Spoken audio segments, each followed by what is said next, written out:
pandemi sangat luar biasa ancaman bagi kita, karena setelah berproses selama 5 tahun, tahun kelima adalah masa kejayaan kita. Jadi tahun 2020 sebenarnya akan menjadi tahun kejayaan kami. Karena di Januari saja sudah ada reservasi tamu itu sampai dengan nominal 200 juta. Tapi satu tantangan lagi yang diberikan Allah yaitu pandemi dan semuanya cancel.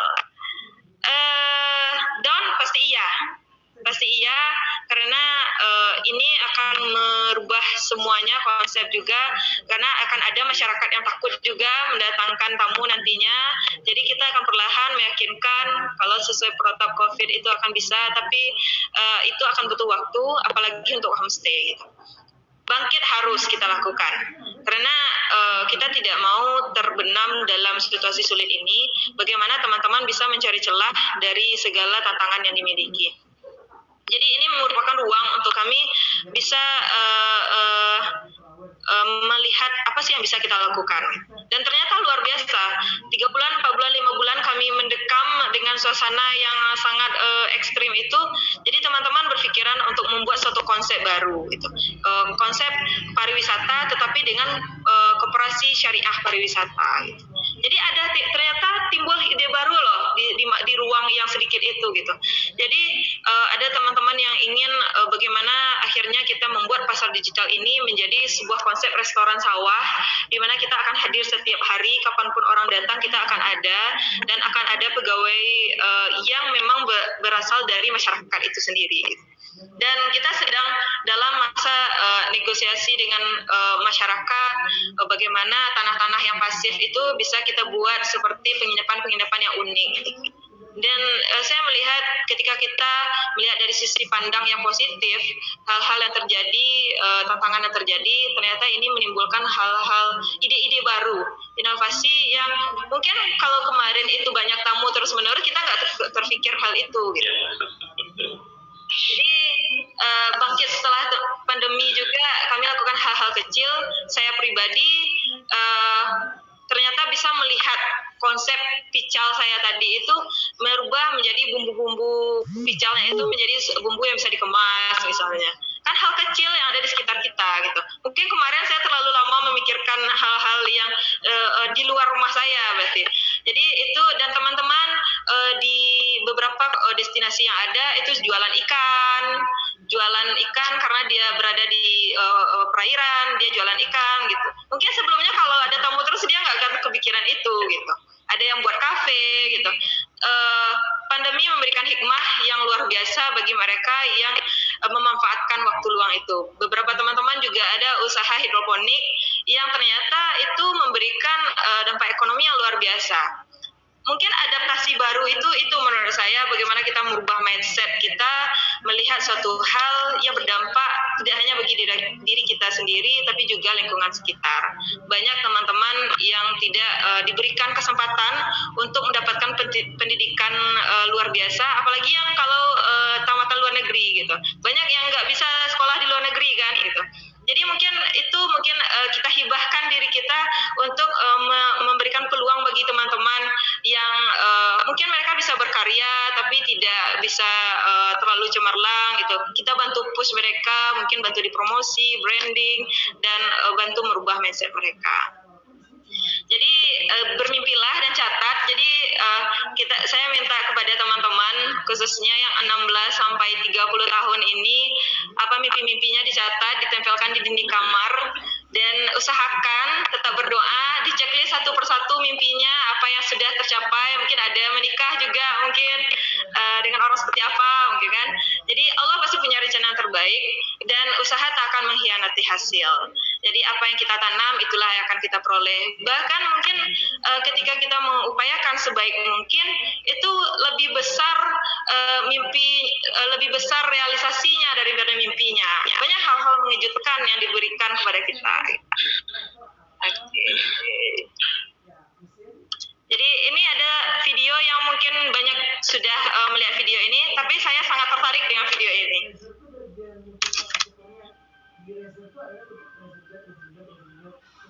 ฉันไม่ได้เรียนหนังสือไม่รู้ว่าต้องพูดต้องสอนแบบไหนฉันรู้แค่ว่าต้องทำให้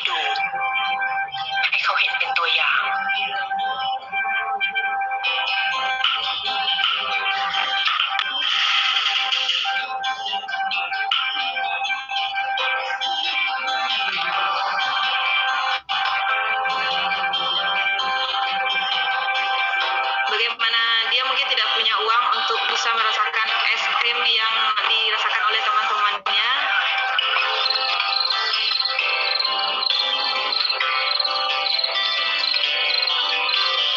Tapi dia menjadikan tantangan itu sebagai peluang yang membuat satu produk baru. อร่อยกว่าไอติมอีกใช่ไหมแต่แม่น่าทำขายนะแม่เนาะ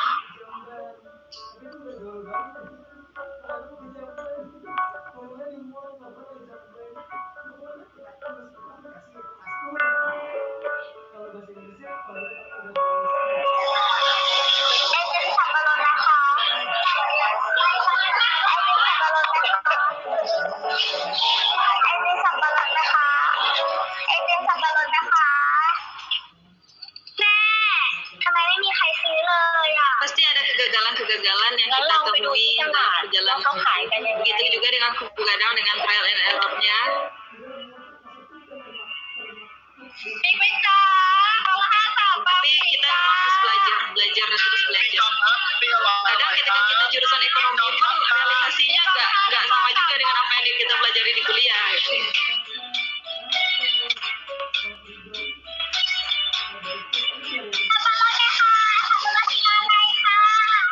Dan ekonomi kreatif itu kan sebenarnya ada sentuhan.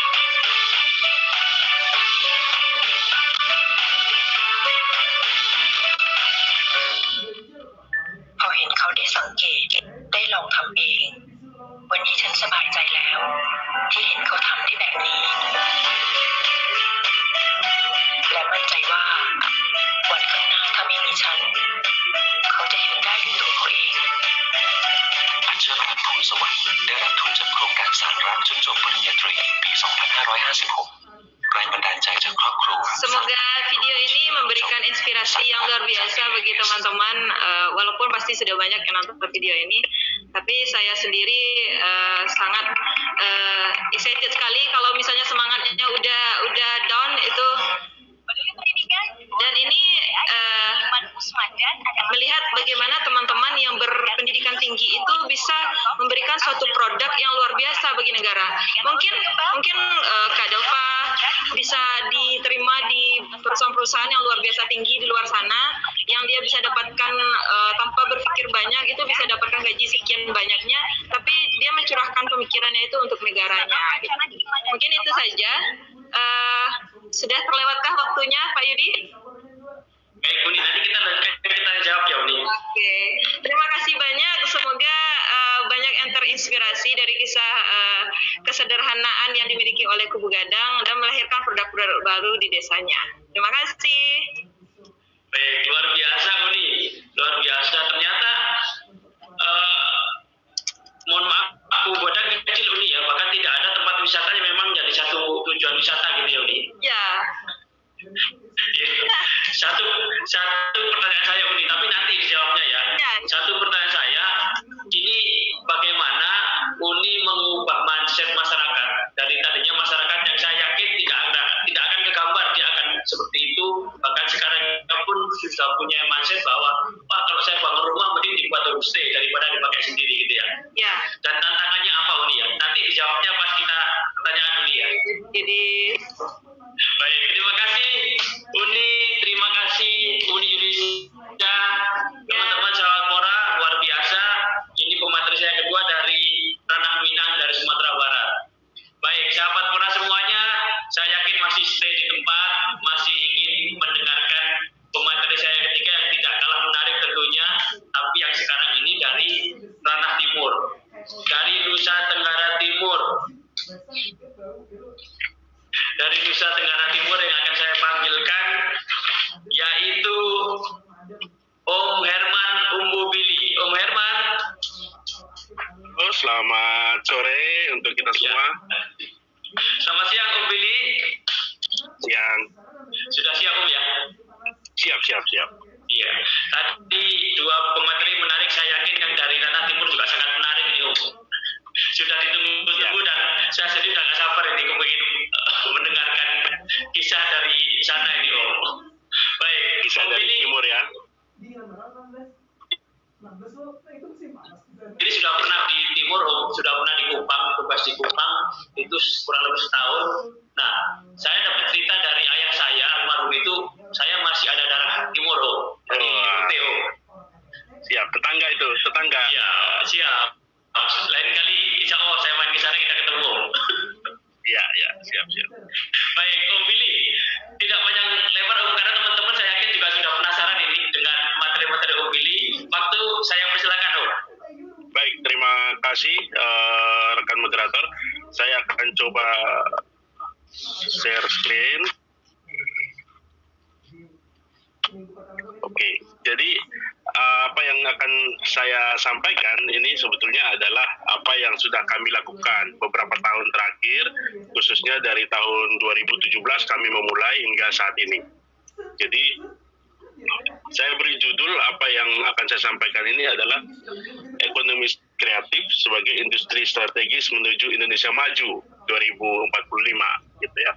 Karena beberapa waktu yang lalu mungkin teman-teman yang lain juga sudah mendengar Presiden Jokowi menyampaikan bahwa pada tahun 2040 sampai 2045 Indonesia semoga menjadi salah satu dari 5 negara dengan kekuatan ekonomi di dunia gitu. Dan kita memandang bahwa salah satu juga adalah ekonomi kreatif. Presiden Jokowi menyampaikan bahwa ekonomi kreatif harus menjadi tulang punggung ekonomi Indonesia. Nah, ini yang menyebabkan kita, khususnya di timur, khususnya di Sumba kami, di NTT, itu pada tahun 2045 kami tidak ingin lagi terperangkap. Seperti saat ini kan kami ada dalam stigma, tertinggal, terluar, ya kan? Nah, ini tidak boleh terus begini. Supaya apa? Supaya generasi muda kami di timur Indonesia, khususnya di Sumba ini menjadi setara dengan teman-teman yang lain, minimal merasa setara dengan teman-teman yang lain dan ikut membangun Indonesia dari Sumba gitu. Nah, ini ada beberapa landasan pemikiran bahwa beberapa penelitian menunjukkan bahwa Indonesia akan mengalami bonus geografi itu di 2030 hingga 2040 dan kita bisa tarik sedikit hingga 2045 itu. Bahwa pada periode itu 70% populasi penduduk Indonesia merupakan penduduk penduduk yang usianya usia produktif gitu.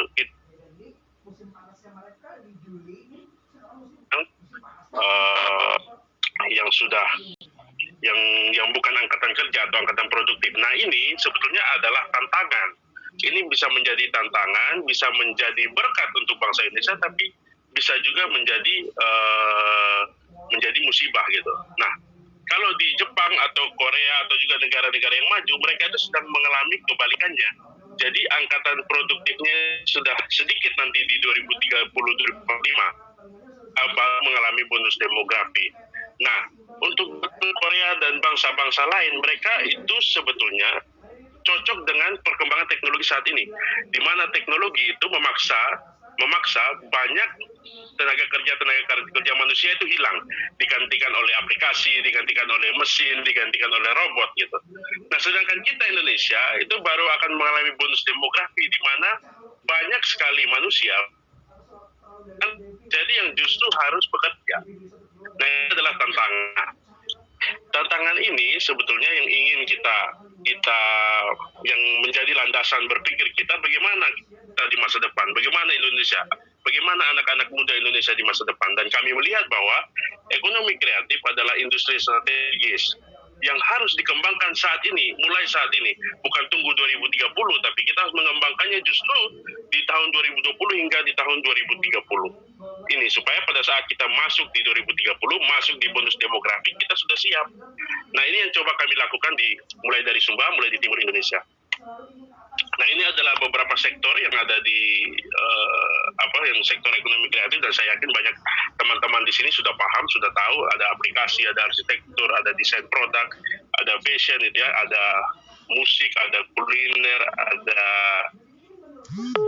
penerbitan buku, ada seni rupa, ada televisi, radio, ada film gitu. Nah, kami ada di beberapa subsektor ini Dan kenapa ini menjadi sangat strategis di masa depan? Teman-teman bisa lihat subsektor-subsektor yang saya tampilkan, bahwa ini sebetulnya kita ada di belakang teknologi-teknologi ini. Jadi ini sangat memaksimalkan bagaimana manusia gitu. Bagaimana manusia berkarya, berinovasi, dan melahirkan produk. Jadi saya lebih setuju dibanding revolusi industri 4.0, saya sangat setuju dengan konsep society 5.0, di mana kita itu memanfaatkan teknologi yang kita butuhkan saja.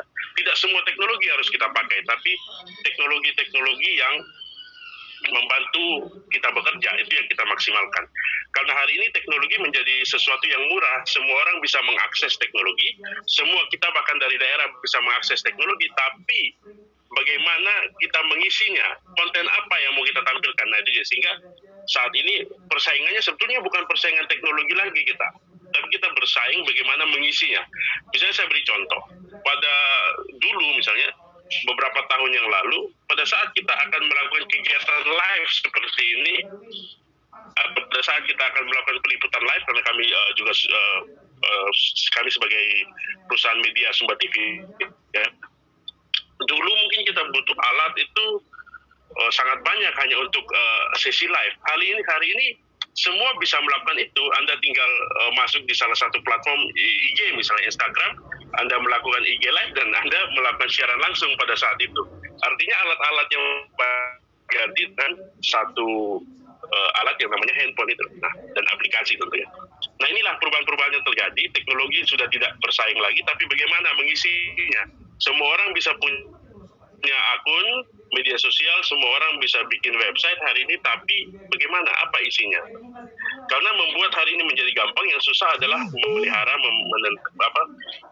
maintenance-nya. Nah itu menjadi tantangan. Dan ekonomi kreatif, saya rasa hari ini menjadi industri yang di masa depan akan sangat memaksimalkan pemikiran kreatif dan inovasi dari manusia, khususnya anak muda Indonesia di masa depan.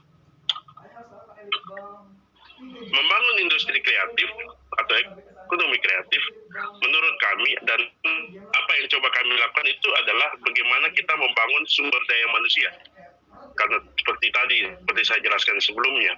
Lalu dalam konteks kebangsaan, melalui ekonomi kreatif, kita juga punya kesempatan gotong royong membangun Indonesia. Nah ini setelah ini akan saya tunjukkan mana atau apa yang kami lakukan di Sumba, apa yang kami lakukan di Sumba, pemikiran kami di Sumba, bagaimana kami membangun Indonesia dari Sumba Media Hub. Nah Sumba TV ini kami bangun itu sejak 2017 yang lalu. Hari ini sudah 3 tahun lebih, dan ada beberapa program. Kami punya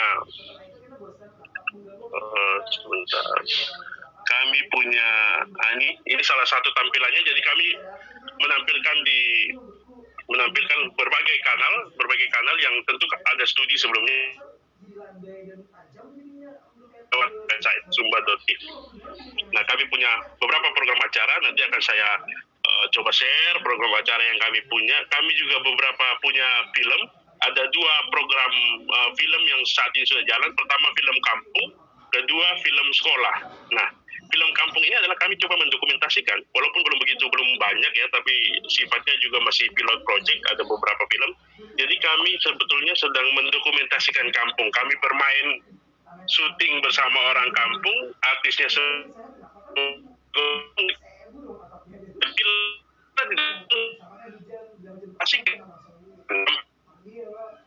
sedang diserang oleh modernisasi, nah, sehingga di masa depan ini kampung ada tugas di film kampung. Kami punya label film juga yang namanya film sekolah. Nanti teman-teman bisa lihat di website kita. Film sekolah itu adalah anak-anak SMK yang magang di tempat kita. Itu sebelum selesai magang dia wajib bikin 1 film. Karena hari ini seperti saya bilang tadi, teknologi itu sudah milik orang, bisa bikin film hanya dari handphone. Yang penting konsepnya, jalan ceritanya, itu yang penting. Nah itu yang coba kami asah. Teman-teman bisa lihat nanti di website kita. Lalu kita punya podcast, kami juga punya acara namanya ITOR, berarti akan kita jelaskan. Nah ini yang kita mau bilang, bahwa Sumba itu agak berbeda dengan daerah lain, teman-teman.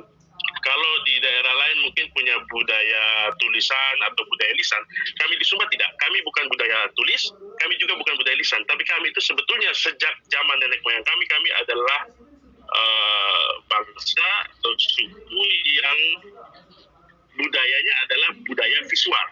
Di mana kita bisa melihat budaya visual? Di Sumba itu ada megalitik, di batu-batu megalitik itu diukir, dipahat simbol-simbol dan aktivitas-aktivitas masyarakat pada saat itu. Sampai hari ini budaya megalitik masih terjadi. Budaya visual juga terjadi di tenun-tenun ikat Sumba. Nah, saat ini kami coba berkarya mendokumentasikan Sumba dengan cara-cara baru, yaitu memvisualkan kampung-kampung adat. Nah, mudah-mudahan ini kita bisa lebih cepat melakukan program ini dengan dukungan banyak pihak. Kita bisa mendokumentasikan Sumba sehingga kita bisa meninggalkan legacy warisan untuk leluhur di masa depan. Dia tahu, oh kampung adat seperti ini dan lain-lain. Banyak sekali nanti yang kami lakukan. Nah, kami juga hari ini kita sudah harus bermain dengan data gitu ya. Kami juga merapikan bagaimana di Facebook, bagaimana di YouTube, bagaimana di Twitter, bagaimana di Instagram gitu. Kami melihat bagaimana penonton kita, tayangan apa yang mereka paling suka. Misalnya di YouTube. Di YouTube itu ternyata penonton terbanyak kami itu adalah yang menyukai video dari acara Jungga. Jadi itu acara musik tradisional. Nah, kami membuat konten itu tidak asal membuat konten, tapi juga kita lihat bagaimana kecenderungan pemirsa, dari channel mana pemirsa ingin menonton kami, dan yang paling penting adalah sebetulnya apa yang ingin kita tinggalkan. Nah, ini misalnya kita baru mulai bulan Februari yang lalu sebelum pandemi, kita coba meluncing satu program podcast namanya Suara Sabana, ada di beberapa dia ada di Spotify dan beberapa kanal podcast yang lain. Lalu selain TV, di tahun ini di mulai bulan Februari yang lalu kami juga sudah mulai masuk di podcast. Jadi tidak hanya video, karena kita ingin banyak hal mendokumentasikan, banyak yang didokumentasikan. Dan salah satunya ada podcast, dan kita lihat podcast ini juga akan sangat berpotensi di masa depan gitu. Nah, ini kita juga punya data, jadi kami bermain data, merapikan data, bekerja dengan data. Seperti ini yang menarik sebetulnya. Penonton kami itu 46%-nya wanita, 54% pria. Jadi kurang lebih masih sama. Dari sisi usia itu terbesar 55% itu ada di usia 18 sampai 24 tahun. Lalu di persentase kedua itu terbesar kedua itu 25 dan 34 tahun. Artinya pemirsa kami, penonton kami itu adalah anak-anak yang punya usia muda ya, masih usia muda gitu. Dan kami tentu harus bisa menampilkan tayangan-tayangan yang disukai oleh mereka gitu. Lalu yang menarik juga berikutnya adalah penonton lokasinya. Itu ternyata paling tinggi itu bukan di NTT. Ternyata penonton kami itu paling banyak itu di Jakarta. Kemudian di Bali, lalu di provinsi yang lain. Nah, ini mungkin dampaknya ada pada tahun 2017 yang lalu. Memang Sumba itu dari sisi tourism atau pariwisata itu mengalami kunjungan yang tinggi, dan mungkin pada saat ya sekarang wisatawan hari ini sebelum dia ke daerah tujuan dia pasti mencari tahu daerah yang akan dituju, bahkan dia bisa membuat trip perjalanannya itu sebelum dia tiba gitu. Nah, mungkin pada saat mereka melakukan pencarian itu video-video kami selalu ditemukan. Nah, itu yang soal data. Lalu kami juga tahun lalu itu berjejaring dengan kawan-kawan penggiat dan pendorong ekosistem kreatif di kota-kota lain di Indonesia yang tergabung dalam organisasi atau komunitas Indonesia Creative Cities Network atau jejaring kota kabupaten kreatif. Nah, di situ pada saat bergabung kita melihat bahwa kita punya tujuan yang sama, yaitu 10 prinsip kota kreatif, ya, bagaimana memajukan kota-kota, dan yang paling penting sebetulnya bagaimana mendorong ekosistem kreatif di setiap kota. Itu terjadi atau berjalan. Dan kita lihat bahwa setiap daerah di Indonesia itu tidak sama. Berbeda-beda pendekatannya. Jadi tidak bisa satu program dari pusat itu diterapkan ke semua daerah. Ternyata berbeda. Setiap daerah itu punya ciri khasnya, punya kebutuhannya dan punya tantangannya masing-masing.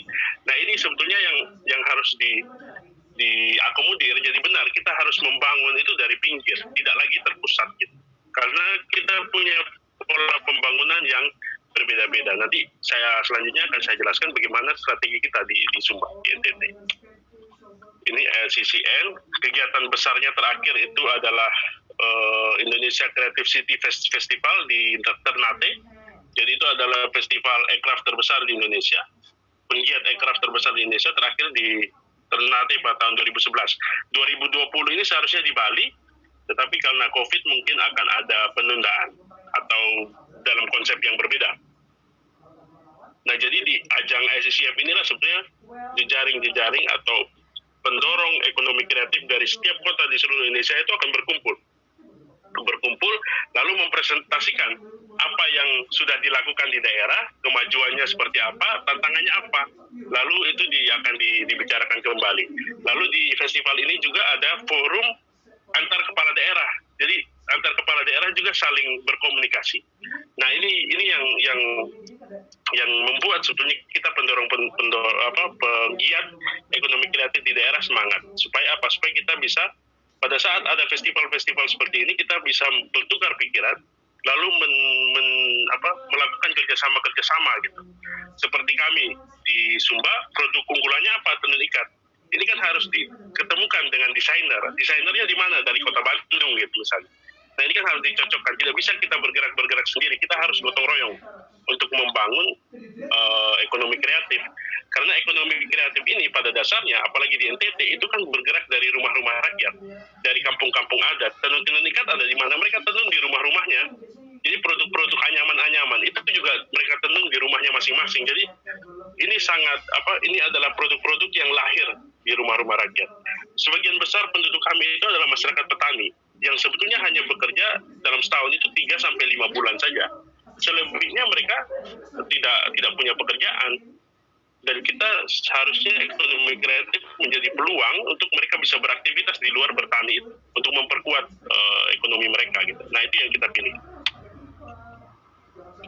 Nah ini dia aktivitas. Jadi selama 3 tahun ini kami sudah bergelut di dunia media, mendokumentasikan banyak hal, dan saat ini kami sedang melakukan sesuatu untuk segera dibangun di darat, membuat ruang ekosistem kreatif baru yang kita mulai dari Webakul. Ini adalah salah satu kota di NTT, tepatnya di Sumba Tengah. Ini adalah ibu kota Kabupaten Sumba Tengah. Kenapa kita pilih Webakul? Karena dari sisi persentase data BPS, Webakul ini adalah kota termiskin di NTT, di Nusa Tenggara Timur, dengan tingkat persentasenya 34, sekian persen, saya lupa detailnya, di 34% itu penduduk miskin di Webakul. Lalu NTT sendiri itu adalah provinsi termiskin ketiga di Indonesia setelah Papua dan Papua Barat. Kemudian NTT, dan kabupaten ini adalah kabupaten termiskin di NTT. Nah, kita pilih Webakul karena ini adalah challenge atau tantangan buat kita. Mampu nggak sejak nanti konsep aircraft kita masuk di sini, kita merubah atau kita mendorong Webakul keluar dari kemiskinan, dari standar kemiskinan yang sangat besar atau persentase kemiskinan yang sangat tinggi hari ini dibanding kota-kota lain di NTT. Nah ini akan menjadi, sehingga kita memilih Webakul.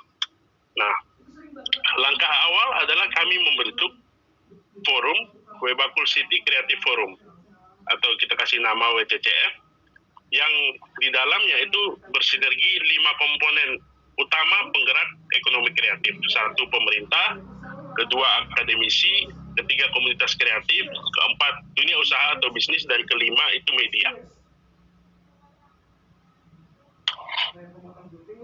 Ada satu lokasi yang kita siapkan untuk menjadi ruang pertemuan, ruang konsolidasi dari ekosistem kreatif itu. Nah ini dia. Nanti saya akan tunjukkan videonya. Jadi ada, nah ini dia. Ada 7 aktivitas, atau sebetulnya ada 7 bisnis yang ingin kita dorong di Creative Space ini. Yang pertama itu di situ ada Cinema Plus. Cinema Plus itu sebetulnya adalah ruang audiovisual, nanti akan saya jelaskan. Lalu ada Coffee Plus, ada podcast, ada kios. Kios ini sebetulnya adalah sarana untuk mendukung UMKM. Lalu ada barber, ada kapsul, ada adventure, ada advertising. Lalu kita juga punya 8 fasilitas penunjang yang lain, itu mulai dari library, working space, ya, lalu ada yang lain-lain, ada garden, lalu di halaman rumput itu kita berharap anak-anak juga bermain di situ karena kita punya Cinema Plus yang sewaktu-waktu juga kita ingin ada program-program khusus untuk anak. Seperti kita tahu sekarang bukan banyak sekali ya, di situasi sekarang itu sarana belajar menjadi online, materi-materi belajar menjadi online. Tetapi di timur itu menjadi kesusahan sendiri gitu. Jangankan kita bicara gadgetnya, jangankan kita bicara alatnya, bahkan sinyal untuk internet saja belum merata gitu. Belum merata, bahkan di beberapa tempat itu masih blank spot. Sehingga itu menjadi masalah, dan kelihatannya di masa depan materi-materi visual ini kan akan terus ada, dan tentu kita butuh satu tempat yang mengakomodir itu. Nah, jadi sebetulnya ini ada lokasinya. Nah, saya bisa tampilkan videonya sedikit. Jadi creative space ini nanti akan kita bangun. Saat ini sudah kita siapkan untuk pembangunan tahap 1. Jadi kalau selama ini kami bekerja di darat, berikutnya ini kami akan bekerja di dunia cloud atau di dunia media, di YouTube, di media-media sosial. Kali ini kami ingin masuk bekerja kembali di darat, lalu merangkul teman-teman semua untuk ayo bikin tayangan, mendokumentasikan kampung, bikin film dan segala macam. Nah, kami bangunlah ini, dan kebetulan sekali lokasinya ini ada di jantung kota Bakul, di titik nolnya. Dulu ini adalah lokasi pasar. Lokasi pasar yang lama sudah dipindahkan pasarnya karena pasar ini dibangun di era Orde Baru, di mana pada saat itu masyarakat yang ke pasar itu mungkin masih jalan kaki, sehingga dari awal jalan kaki dan naik angkutan umum, sehingga dari awal pasar ini tidak didesain ada tempat parkirnya. Nah, hari ini menjadi masalah, pemerintah setempat memindahkan lokasi parkir ke lokasi pasar ke lokasi yang baru, lokasi ini menjadi kosong. Nah, pada saat lokasi ini jadi kosong, sebetulnya terjadi masalah baru, karena di mana-mana di mana ada pasar, maka kawasan ekonomi di sekitarnya itu terbentuk. Nah, pada saat jantung ekonominya ini dipindahkan, kawasan ini menjadi kawasan yang dalam tanda kutip mulai meredup gitu.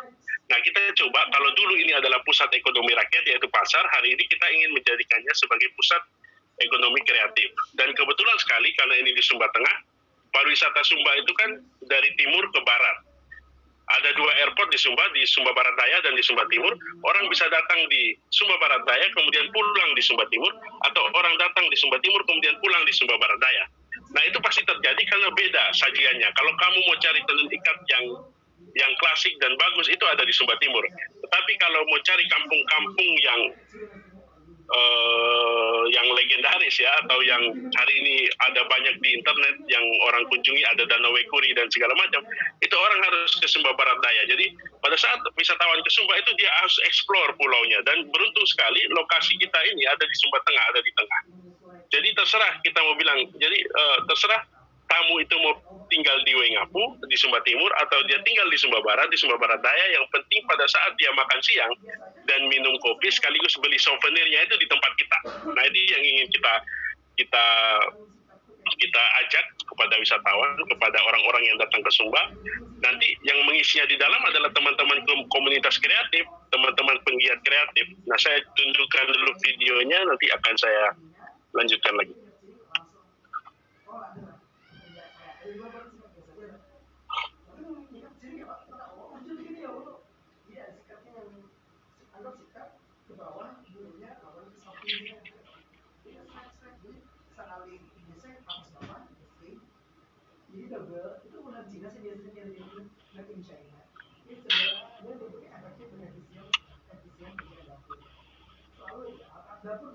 Nah, ini kurang lebih kawasannya juga tidak luas. Kawasannya ini hanya 3.500 meter persegi atau sekitar 35 are. Tapi kita ingin benar-benar memaksimalkan potensinya. Nah, ini ada coffee shop-nya, dan nanti orang bisa makan siang di sini pada tahun di sini. Dan kita harapkan memang didukung oleh produk-produk lokal masyarakat. desainnya juga desain rumah tradisional Sumba, sehingga walaupun rumahnya tradisional tapi fungsinya modern. Kita ingin meyakinkan masyarakat bahwa rumah kita itu bisa difungsikan dengan fungsi modern. Tidak perlu kita menciptakan arsitektur atau rumah-rumah desain luar gitu. Nah, ini adalah kios-kios yang kita susun untuk mendukung UMKM tapi nanti harus terkurasi. Nah, ini kita ingin juga anak-anak bermain gitu. Lalu kita punya coworking, kita punya ruang sinema, nanti akan saya jelaskan konsep dari Cinema Plus ini. Karena di satu pulau ini belum ada bioskop ya, tidak ada sarana bioskop. Lalu kita punya library, perpustakaan. Lalu kita punya juga ini ada kita juga punya fasilitas hotel kapsul yang bisa disinggahi atau dipakai oleh para backpackers tapi dengan tujuan ingin belajar di Sumba. Misalnya teman-teman yang sedang melakukan skripsi, tesis atau disertasi, kita punya program khusus untuk mengundang mereka. Nah, ini saya akan jelaskan mengenai Cinema Plus karena ini adalah jantung sebenarnya. Ini adalah jantung dari creative space yang kita bangun. Jadi di Cinema Plus ini ada 4 fungsinya. Yang pertama adalah ruang untuk menonton film, ruang untuk berdiskusi film. Kita ingin sewaktu-waktu pada saat kita memutar film itu si kreatornya, sutradaranya atau siapapun yang terlibat dalam film itu kita ajak untuk berdiskusi agar mereka bisa menginspirasi teman-teman di daerah ini untuk juga membuat film gitu. Karena film atau video menurut saya adalah adalah sarana komunikasi terbaik untuk generasi saat ini dan generasi ke depan. Selain buku tentunya. Kalau dulu generasi kita, mungkin kita sangat suka membaca, tapi generasi yang saat ini dan di masa depan, itu mereka belajar dari film. Nanti akan saya tunjukkan. Lalu fungsi yang lain itu, pada saat COVID seperti sekarang, kita melihat bahwa dulu hal-hal yang tidak mungkin seperti e-meeting, e-conference seperti saat ini itu bisa dilakukan gitu, bisa dilakukan, dan ini tentu akan menjadi fasilitas khusus di situ. Misalnya saya sudah terbayang di sini kita kumpulkan beberapa kreator anak muda, teman-teman pemuda duduk di ruangan ini, lalu kita bisa terkoneksi langsung dengan Pak Menteri gitu, Pak Menteri, Pak Menpora, memberi semangat anak-anak muda di sana gitu. Nah, ini kan nanti akan dimungkinkan dengan teknologi. Kita tidak perlu memaksa Pak Menteri untuk datang gitu kan, tapi bagaimana kita bisa terkoneksi. Nah, ruangan-ruangan ini akan dimanfaatkan dengan seperti itu. Tentu anak-anak muda penggerak ini akan lebih semangat pada saat mereka bisa terkoneksi langsung, diberi semangat oleh Pak Menteri. Misalnya seperti itu. Begitu juga kita punya rencana, pada saat nanti ruangan ini sudah jadi, kita mengundang untuk Pak Menteri Pendidikan, Pak Makarim, berdiskusi dengan kepala sekolah di daerah, dengan guru-guru penggerak di daerah. Karena itu yang terjadi. Mereka ini sangat merasa jauh dengan orang-orang di daerah, ini sangat merasa jauh dengan Jakarta, dengan pusat gitu. Kita harus mencari instrumen-instrumen untuk mendekatkan mereka. Nah, ini kurang lebih ruangannya kita atur seperti ini. Intinya bahwa kita ingin banyak anak muda di Sumba belajar melalui film, kemudian juga membuat film sehingga mereka saling belajar di antara mereka. Dan kita sudah coba lakukan itu di Sumba Media, sudah beberapa film coba kita buat. Lalu ini Mini Kino, ini sahabat kami, sudah beberapa kali kami menjadi media partner dari aktivitas mereka. Mereka ini adalah penyelenggara festival film internasional, markasnya di Bali. Lalu ada banyak sekali film yang bisa mereka putar. Nah, mereka punya program namanya Indonesia Raja. Ini mereka bertukar daerah lalu memutar video di bertukar program dengan daerah-daerah lalu memutar video. Nah, memutar film pendek yang film-film ini adalah film-film bergizi, film-film berkualitas yang sangat baik jika ditonton oleh generasi muda. Nah, banyak teman-teman penggiat festival seperti Mini Kino ini yang punya program pemutaran film. Tapi bagaimana mereka bisa memutar film-film ini di daerah?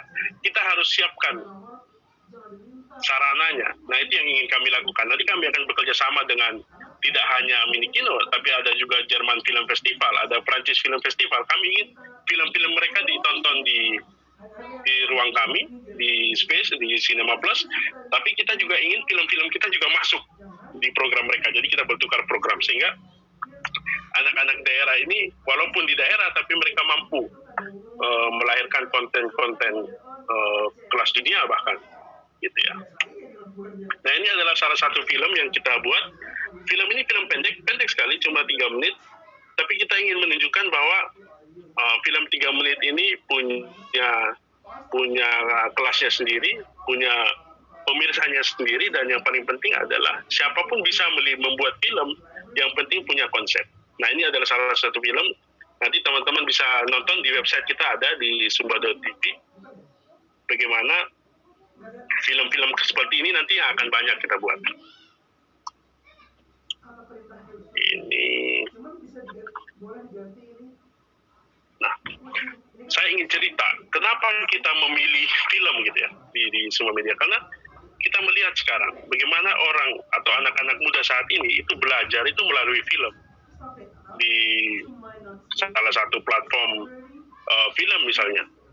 Film dokumenter sekarang kan menjadi sesuatu yang asik gitu. Tidak seperti dulu. Kalau dulu tuh film dokumenter kesannya membosankan. Tapi hari ini dia disajikan dengan keunikan-keunikan, dengan gaya-gaya sekarang, sehingga menarik untuk ditonton. Nah, kami melihat bahwa budaya-budaya Indonesia, khususnya di NTT, khususnya di Sumba, itu kita harus bisa dokumentasikan seperti ini. Lalu kita tampilkan juga di platform-platform film dunia ini. Kenapa tidak bisa? Hanya kita yang bisa, misalnya saya. Hanya kami di Sumba yang bisa membuat film yang detail tentang Sumba. Karena kita melihatnya dari dalam. Teman-teman di Padang misalnya bisa membuat film yang asik tentang Padang. Kalau teman-teman melihat itu dari dalam. Lalu konten-konten inilah nanti yang kita usahakan, standarnya kita penuhi, lalu kita bisa jual di konten-konten di platform-platform digital film ini. Sehingga walaupun kita di kampung, saya ingin mendorong teman-teman saya di kampung, walaupun kita di kampung, kita mampu menghasilkan konten-konten yang ditonton global. Gitu. Sama seperti tadi yang disimbolkan oleh rumah adat tadi di Creative Space kan. Bentuknya boleh tradisional, tapi fungsinya modern. Jadi nanti selain ada coffee shop, juga di situ akan saya pajang tenun-tenun ikat gitu. Dia menjadi semacam butik, semacam galeri kan. Nah, itu yang ingin kita terapkan, ingin kita dorong anak-anak muda di sana. Nah, ini bagaimana anak-anak muda belajar tentang tentang black hole gitu ya, tentang Big Bang Theory, tentang banyak hal itu dari film hari ini. Karena itu bagi anak-anak sekarang itu lebih menarik. Itu jauh lebih menarik dan lebih gampang mereka untuk menyerapnya gitu. Apalagi di generasi mendatang yang sejak dia baru lahir dia sudah kenal YouTube gitu kan.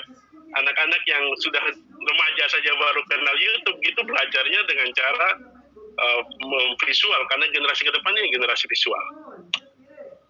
Nah, ini dokumenter film.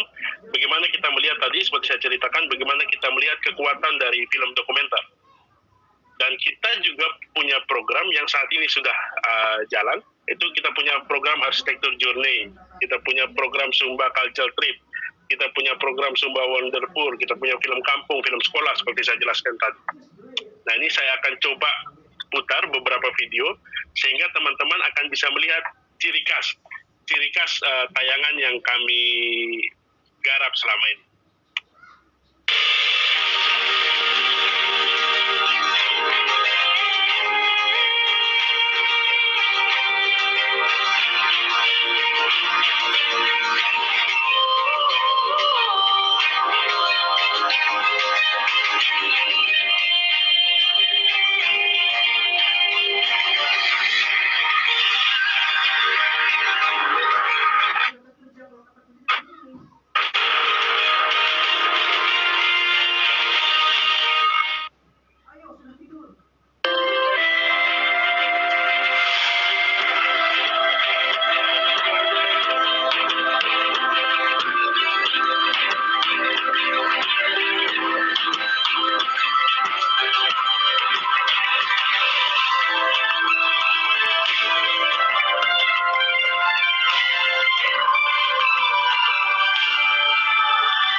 Kopi Arabica Bajawa yang terkenal, memetik langsung dari kebun, interaksi dengan petani, memproses ceri kopi, hingga penjemuran, roasting biji kopi secara tradisional, hingga siap diseduh. Saksikan Kopi Juara episode Arabica Flores Bajawa hanya di Sumba TV.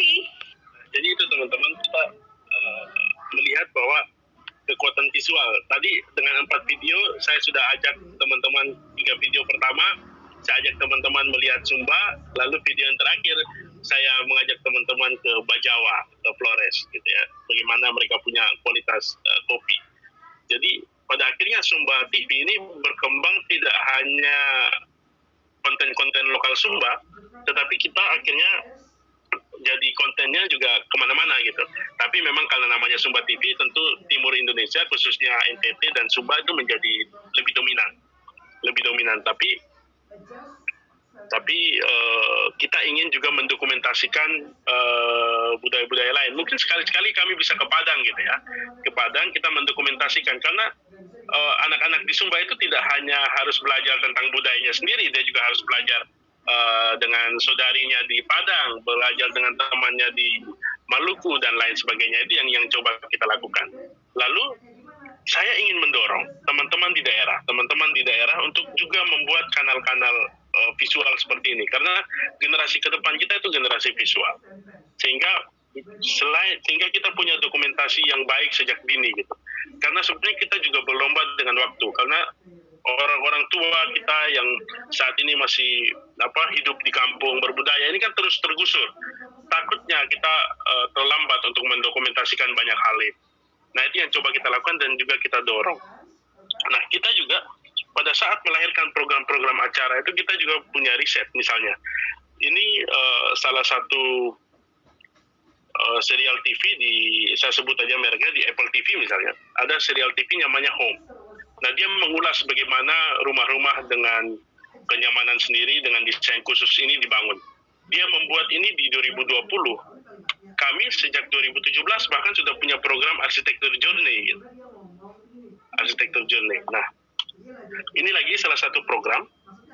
Di masa pandemi ini kan kita tidak bisa, khususnya beberapa bulan yang lalu, kita tidak bisa melakukan syuting atau di lapangan ya, sehingga kita memaksimalkan seperti yang kita lakukan saat ini.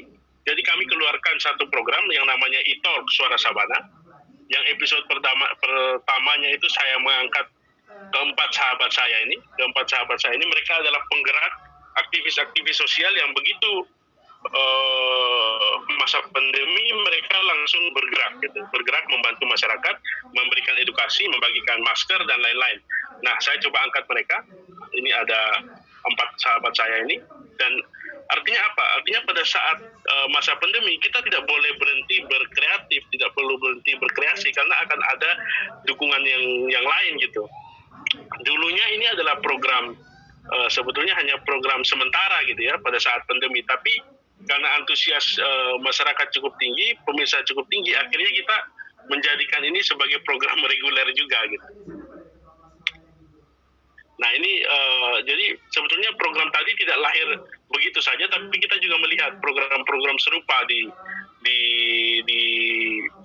tempat lain gitu. Bahwa Oprah misalnya, banyak orang kenal dia punya program talk show yang hebat gitu, tapi pada saat pandemi dia tidak bisa melakukan syuting, akhirnya dia melakukan via virtual. Nah, itu yang kita adaptasi di program e-talk tadi. Karena 3 kunci kita menghadapi masa depan atau sukses di masa depan adalah: pertama, kreatif, kedua, kita inovatif, dan yang ketiga itu kita harus harus adaptif dengan situasi. COVID ini memaksa kita untuk adaptif. Nah, kita juga punya program podcast.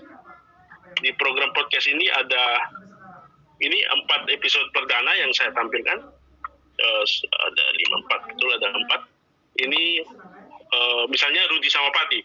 Rudi Samapati ini adalah anak Sumba, tapi saat ini ada di Berlin. Beliau doktor S3, ahli kuda. Beliau saat ini ada di Berlin. Nah, kita ingin lewat program podcast ini supaya anak-anak muda Sumba yang lain kenal siapa Rudi Samapati. Bagaimana perjuangannya sehingga ia menjadi peneliti, salah satu peneliti di Jerman, lalu dia seorang ahli kuda, tidak banyak ahli kuda, apalagi asal Indonesia. Dulu S1-nya dia di UGM, setelah UGM dia berangkat ke Berlin. Nah, itu yang ingin kita perkenalkan lewat podcast. Lalu ini yang ada Elson, teman saya Elson ini adalah seorang pemusik. Kalau teman-teman sempat nonton iklan UC 1000 yang terakhir, yang ada Miss Universe di situ waktu itu datang. Nah, itu iklannya itu lagunya itu dari si Elson ini. Dia membangun sanggar musik namanya Sanggar Osa, ada ratusan anggotanya dari berbagai umur, dari berbagai generasi. Lalu mereka mencoba membangun Sumba lewat musik, melestarikan budaya Sumba lewat musik. Nah, ini keren banget. Lalu ada Natasha yang pulang dari Jawa, lalu membangun usaha kreatif, menghimpun teman-teman di sana, membangun crowdfunding Sambung Asa untuk membantu masyarakat, lalu juga menjadi entrepreneur muda. Jadi mereka ini adalah penggerak-penggerak. Ada Ibu Fitri, dia seorang pendeta, tapi dia juga mendorong bagaimana entrepreneur di sana maju. Salah satunya mereka punya kegiatan dan membuka lahan untuk kebun kopi, lalu mengajak masyarakat atau pemuda-pemuda di situ untuk membantunya. Gitu. Nah, ini orang-orang yang seperti ini, orang-orang yang keren dari Sumba ini yang ingin kami angkat. Supaya apa? Supaya anak-anak muda Sumba itu yakin, oh kita nggak tertinggal. Ada kakak kita Rudi yang bisa kuliah di Jerman, bisa jadi ahli di Jerman. Ada Elson yang bisa mencipta lagu, mengadakan konser di mana-mana gitu, dan hidup dari musik. Nah, ini yang ingin kita dorong di program ini.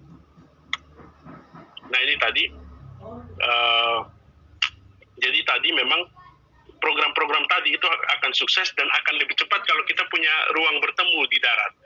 Saya percaya bahwa apapun konsep online itu akan kuat kalau offline-nya kuat. Kalau offline-nya nggak ada online. Jadi apapun itu online yang kuat harus diikuti oleh konsep offline atau kegiatan offline yang sudah berjalan. Saya kemarin sempat menonton Pak siapa ya yang Asdep pengembangan kewirausahaan pemuda dari Kemenkop itu. Beliau sampaikan bahwa digitalisasi UMKM itu masalah besar, ada 2 masalah besar. Yang pertama, produk belum siap online, lalu yang kedua tidak dapat dihubungi gitu kan. Saya konsen pada produk belum siap online. Jadi UMKM kita banyak. Kita yakin bahwa UMKM ini adalah tulang punggung ekonomi kita, terlebih di saat krisis seperti ini. Tetapi kenapa mereka belum siap online gitu? Padahal perangkat online-nya sudah sangat mudah, bahkan beberapa kementerian itu memfasilitasi agar mereka segera online. Karena mereka perlu dibantu di darat, di offline-nya dikuatkan misalnya di Sumba. Di Sumba banyak tenun ikat, banyak penenun. Tapi kita tidak bisa paksa penenun ini berjualan. Harus ada anak-anak muda yang punya passion di situ, membantu mereka membrand tenun ikat ini,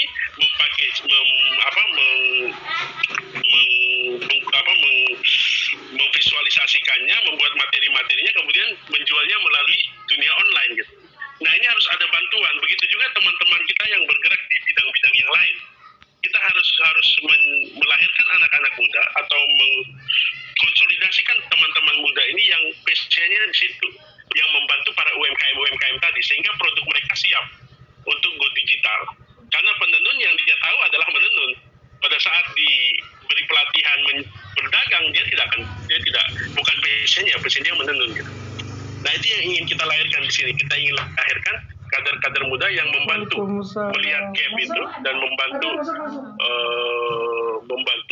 produk-produk ini untuk siap. Jadi kita punya konsep kios, lalu kita punya konsep barber ini sangat sederhana ya, tempat potong rambut gitu. Tapi yang saya mau tunjukkan apa? Di Sumba Tengah, lagi-lagi di Bebakul, itu dari sekian jumlah penduduk, yang persentase penduduk yang sampai dan memiliki ijazah pendidikan tinggi itu cuma 7%, Pak. Teman-teman sekalian, cuma 7%. Artinya ada puluhan persen dari 7% ini yang harus kita dukung, harus kita bantu agar mereka memiliki profesi, dan itu di luar sekolah formal tentunya. Nah, saya ingin tunjukkan bahwa dengan satu kemampuan mencukur rambut saja di tempat kami, mencukur rambut saja, lalu ditambah dengan dengan layanan yang baik gitu ya, layanan standar layanan yang baik, itu sudah menjadi profesi gitu, dan bisa juga dihitung uangnya gitu. Kadang-kadang kita menganggap remeh seorang tukang cukur, tapi coba aja hitung per kepala berapa dikali sekian per hari, dikali per bulan. Nah, yang kita ingin tunjukkan bahwa dengan kamu mempunyai satu kemampuan saja kamu bisa punya profesi. Nanti di belakang akan saya tunjukkan data kita soal itu. Nah, ini kurang lebih suasana yang kita ingin kita bangun. Kita ingin punya library plus juga. Di situ adalah perpustakaan manual buku dan ada digitalnya. Jadi setiap anak-anak di situ, karena komputer dan juga internet di daerah timur itu merupakan barang mewah, Pak. Dalam satu keluarga itu mungkin hanya, khususnya di kampung-kampung ya, satu keluarga itu mungkin hanya bapaknya yang punya handphone. Artinya mereka butuh sentuhan yang lebih, dan kita ingin memfasilitasi itu dengan ini. Kita ingin anak-anak kita juga sejak dini itu terbiasa, dan mereka bisa setiap hari kita akan atur jadwalnya, mereka bisa belajar di tempat kita gitu. Nah, ini kurang lebih situasinya, desainnya, dan sekarang kita sebetulnya sudah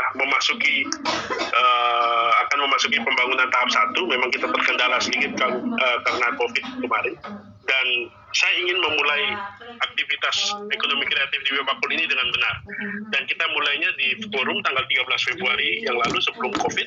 Kita mulai forum itu, dan kita melibatkan 5 komponen, Pak. 5 komponen kita libatkan: akademisi, pemerintah, Pak Bupati langsung hadir, komunitas kreatif, media, dan dunia usaha bisnis. 5 komponen ini akan bersinergi di creative space kita, dan tentu dukungan pemerintah sangat kita butuhkan, dan kita ingin sekali mengkoneksikan antara program-program pusat dengan daerah, karena banyak sekali program yang menurut kita itu tidak sampai, bukan karena pemerintahnya tidak siap, tapi karena anak-anak mudanya yang sebetulnya adalah penerima program itu tidak dapat informasi yang baik.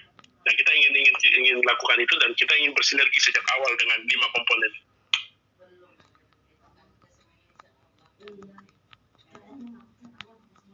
Nah, ini target kita ya. Target nanti yang ingin dicapai dari pembangunan creative space ini adalah: 1, bertambahnya jumlah creative planner di Kota Bebakul. Lalu kedua, meningkatnya kualitas produk UMKM. Gitu ya. Jadi UMKM itu ada produk, kita bantu untuk tingkatkan. Lalu kita memaksimalkan potensi sumber daya dan pengelolaan BUMDes. Karena kita tahu banyak BUMDes ini yang sebetulnya punya banyak instrumen, banyak dukungan, tapi tidak jalan di daerah-daerah, khususnya di daerah timur itu karena soal SDM. Jadi bagaimana sebenarnya di tempat-tempat ini mereka berproses, mereka bersama-sama mencari ide, mencari pasar, lalu BUMDes mereka aktif. Karena di daerah timur ini berbeda dengan di daerah barat. Bapak boleh survei, di daerah timur ini BUMDes kita nggak aktif, Pak. Padahal ada banyak sekali dana, ada banyak sekali perhatian kepada BUMDes. Nah, ini yang kita ingin dorong, bahwa kita melihat ada gap gitu. Ada program dari pusat yang bagus, di daerah juga ada lembaganya, tapi ini tidak ketemu karena penggeraknya nggak ada. Nah, kami ingin melihat peluang itu, dan kita coba garap di sini. Dan kami yakin bahwa ekonomi kreatif, industri kreatif bisa menjadi lokomotif atau pendorong bergeraknya industri-industri yang lain. Misalnya tadi di sini ada coffee shop gitu ya. Orang-orang bisa pulang dan beli Robusta Sumba misalnya. Artinya apa? Ekonomi kreatif yang digagas di sini ini bisa menggerakkan industri kopi, bisa menggerakkan industri pertanian yang lain. Nah, ini yang ingin kita harap. Juga juga bisa menggerakkan industri tenun ikat misalnya dengan ekonomi kreatif. Nah lalu ini tadi ini rumah kampung tradisional kami seperti ini. Lagi-lagi saya bilang bahwa bentuknya boleh tradisional, tapi isinya hari ini memaksa kita harus modern. Anak-anak kami harus tahu bagaimana internet, bagaimana cloud, bagaimana artificial intelligence, bagaimana super app, bagaimana big data gitu. Karena hari ini kalau mereka mau keluar Sumba misalnya untuk kuliah, mau nggak mau mereka harus beli tiket misalnya di tiket.com atau di Traveloka gitu kan. Lalu nanti sampai di tempat dia harus berinteraksi dengan banyak orang dan tentu harus ada sarana untuk mereka cepat masuk ke sana supaya jangan makin tertinggal, Pak. Nah ini yang ingin coba kita bangun di Sumba. Dan kembali lagi, kenapa kami ingin bikin film? Kami ingin punya konten lokal tapi ditonton global. Jadi masyarakat dunia bisa menonton apa yang kami buat. Karena kami yakin sekali, film-film tentang kampung adat di Sumba, siapa yang bisa membuat film ini dengan baik? Ya kita sendiri, anak-anak muda Sumba. Kita bisa melihat secara utuh dari dalam. Lalu teman-teman dari luar melihat. Bukan teman-teman dari luar yang membuat film ini, lalu nanti akan banyak ketidaksesuaian justru dengan ini. Nah ini yang ingin kita buat, Pak. Nah ini 2 slide saya yang terakhir. Kita sudah coba menganalisa, ya misalnya dengan kita membuat Coffee Plus di Creative Space, industri pertanian akan bergerak, perkebunan juga bergerak gitu ya. Lalu di sinema ada teman-teman filmmaker bisa